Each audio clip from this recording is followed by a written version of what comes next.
கொளுத்தும் வெயில், ஒரு சொட்டு தண்ணீர் கூட இல்லாத வறண்ட பாலைவனம். இங்கே உயிர் வாழ்வது என்பது சாத்தியமே இல்லாத ஒன்று. ஆனால் அங்கே ஒரு உயிரினம் மாத கணக்கில், ஏன் ஓராண்டு வரை எதையும் சாப்பிடாமல் உயிர் வாழ்கிறது தெரியுமா?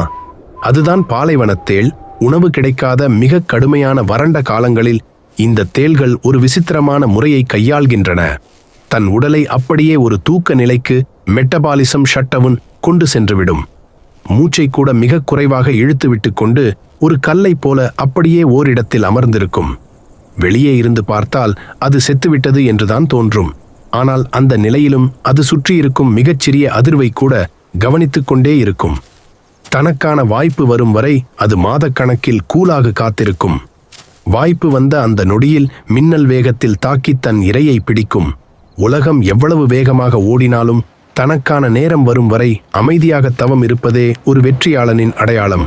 வாய்ப்புகள் தள்ளி போகும்போது பதற்றப்படாமல் தேளை போல காத்திருக்க கற்றுக்கொள்ளுங்கள். இது போன்ற ஆழமான மற்றும் ஊக்கமளிக்கும் கதைகளை தொடர்ந்து கேட்க நம்ம விடிஐ ஸ்டோரிஸ் டிவி சேனலை சப்ஸ்கிரைப் செய்ய மறக்காதீர்கள். நன்றி, வணக்கம்.